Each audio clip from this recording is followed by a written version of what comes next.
అతడు సింహాసనసీనుడై రాజ్య పరిపాలన చేయును. ఇదే రాజ్య పరిపాలన, ఇదే అధికారము, ఇదే మహిమ సృష్టి మొత్తం చేసిన తర్వాత దేవుడు ఎవరికి ఇచ్చాడు? ఆదాముకి ఇచ్చాడు. నువ్వు రాజుల బతకవయ్యా అని ఆదాముకి ఇస్తే, ఆదాము కోల్పోతే ఆ మహిమను మరలా తిరిగి పునరుద్ధరించడానికి దేవుడే భూమి మీదకి శరీరధారిగా రావాల్సిన పరిస్థితులు వచ్చాయి. ఎందుకు యేసుక్రీస్తు వారు పుట్టాడయ్యా అంటే, ఆ ఇప్పటి వరకు చేసినటువంటి పరిపాలించినటువంటి రాజులు కానివ్వండి, న్యాయాధిపతులు కానివ్వండి, వాళ్ళు చేసినటువంటి పాప దోషము ఏదైతే ఉందో ఆ పాపమును తీయడం కోసం దేవుడే మరలా భూమి మీదకి రావాల్సిన పరిస్థితులు వచ్చాయి. క్రిస్మస్ అంటే ఇదే. ఎందుకు యేసుక్రీస్తు వారు భూమి మీద పుట్టాడు అని అంటే దానికి సమాధానం ఏంటో చెప్పనా? ఆదాము కోల్పోయిన మహిమను మరలా మనకి తిరిగి ఇవ్వడం కోసం ఆయన భూమి మీదకి వచ్చాడు. ఎందుకు యేసుక్రీస్తు భూమి మీద పుట్టాడు అని ఎవరైనా అడిగితే మనం చెప్పాల్సిన సమాధానము, పాపము ఏలుబడి చేస్తూ ఆ పాపము వలన మరణిస్తుంటే ఆ మరణాన్ని తొంగలో దొక్కడానికి నా కోసం మా దేవుడు వచ్చాడని చెప్పాలి. ఎందుకు మీ దేవుడు భూమి మీదకి వచ్చాడు అని అడిగితే, పాప పంకిలమైపోయిన ఈ ప్రపంచానికి పరిశుద్ధత అంటే ఏంటో నేర్పించడానికి వచ్చాడని చెప్పాలి. ఎందుకు యేసుక్రీస్తు పుట్టాడయ్యా అంటే, ఒక మనుషుని ద్వారా పాపము, ఆ పాపము ద్వారా మరణము ఎలాగైతే లోకంలోనికి వచ్చిందో, ప్రజలందరికీ ఎలాగైతే సంప్రాప్తించిందో, ఆ మరణం అంతు చూడడానికి ఆయన వచ్చాడని చెప్పాలి. అలా వచ్చాడు.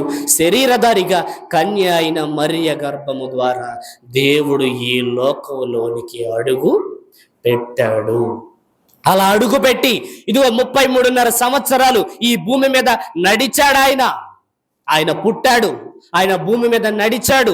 మహిమ లేని మనకి మహిమను ఇవ్వడం కోసం, కోల్పోయినటువంటి ఆధిక్యతని మరలా మనకి ఇవ్వడం కోసం, నశించిపోయిన దానిని వెదకి రక్షించడానికి మరలా ఆ మనుష్య కుమారుడు ఈ లోకానికి వచ్చాడు. ఏం నశించిందయ్యా అంటే మనలో పరిశుద్ధత నశించింది. ఏం కోల్పోయామయ్యా అంటే మహిమను కోల్పోయాం. ఏం కోల్పోయామయ్యా అంటే మన పౌరస్థితి పరలోకమందుంది చూసారా, దానిని కోల్పోయాం. మరలా కోల్పోయిన నశించిన దానిని వెదకడానికి, ఈ లోకంలో వెదికి మనకు రక్షణ ఇవ్వడానికి రారాజు మరలా భూమి మీదకి రావాల్సిన పరిస్థితులు ఏర్పడ్డాయి. ఇది క్రిస్మస్ అంటే. క్రిస్మస్ అంటే కేకులు కట్ చేయొద్దని కాదు, కట్ చేయండి. క్రిస్మస్ అంటే హడావిడి కాదు, చేయండి. కానీ మూలాన్ని మర్చిపోవద్దు. క్రిస్మస్ అంటే ఏదో మనం అందరి పండగలని మన పండగ కూడా కాదు. మన పండగలకు పరమార్థాలు ఉన్నాయి, అర్థాలు ఉన్నాయి. దాని వెనకాల చాలా దేవుని బలమైన ప్రణాళికలు ఉన్నాయి. ఆ ప్రణాళికలు దేవుడు మనం ప్రజానికానికి చెప్పాలి. ఆ ప్రణాళికలే మనం సమాజానికి పరిచయం చేయాలి. దేవునిని ఉన్నతంగా ఆకాశం అంత ఎత్తులో మహిమపరచాలి. అది పండగంటే. పండగంటే తాగడం అనుకున్నావా? పండగంటే నీకు తాగడానికా? కనీసం ఈ ఒక్క రోజైనా పుట్టాడని చెప్పుకుంటున్నారు కదా, ఈ ఒక్క రోజైనా మీ నోటికి తాళం వేయలేకపోతున్నారంటే మిమ్మల్ని ఏమనాలి? కానీ పేరుకు పెట్టుకున్నావు ఏమని? క్రిస్టియన్ పేట. ఏముంది క్రిస్టియానిటీ చెప్పండి? క్రిస్టియన్ అన్నవాడు తాగుతాడా? క్రిస్టియన్ అన్నవాడు తిరుగుతాడా? క్రిస్టియన్ అన్నవాడు దొంగ చూపులు చూస్తాడా? క్రిస్టియన్ అన్నవాడు వంకర చూపులు చూస్తాడా? క్రిస్టియన్ అన్నవాడు పక్కోడి సంసారంలో ఏలెడతాడా? ఏం చేస్తాడు?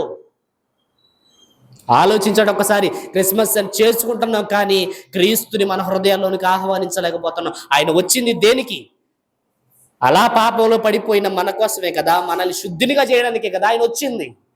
మరలా అదే పాపంలో పడిపోతుంటే దేవుడు వచ్చిన దానికి ఇంకా విలువేముంది? చాలా మంది మాట్లాడుతూ ప్రార్థనలో బాలయేసుగా వచ్చాం, బాలయేసుగా రాలేదు. ఆయన ఒక్కసారి వచ్చాడు, పద్దాక రాడాయి.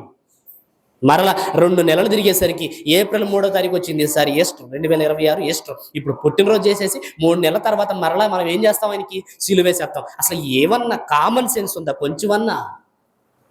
ఆయన ఒక్కసారే వచ్చాడు, ఒక్కసారే అప్పగించబడ్డాడు, ఒక్కసారి సిలువ వేయబడ్డాడు, ఒక్కసారి వెళ్ళిపోయాడు ఆయన.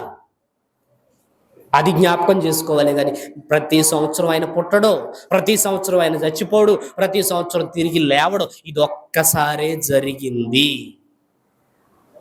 ఒక్కసారే జరిగింది.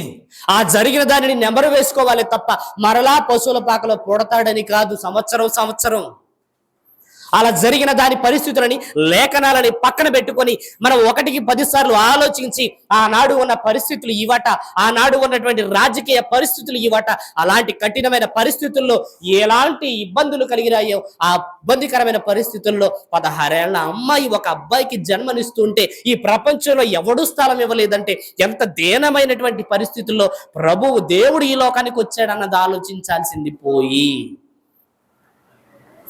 ఎంత ఎంజాయ్ చేయమంటే అంత ఎంజాయ్ చేస్తాం. చేయండి కాదనట్లే. కొత్త బట్టలు కొనుక్కోవాలి, కొత్త బట్టలు కొనుక్కోండి, చక్కగా కడుపుకు తినాలి, తినండి. కానీ ప్రభువుని మాత్రం మనము మహిమపరచాలన్న సంగతిని మరచిపోకండి.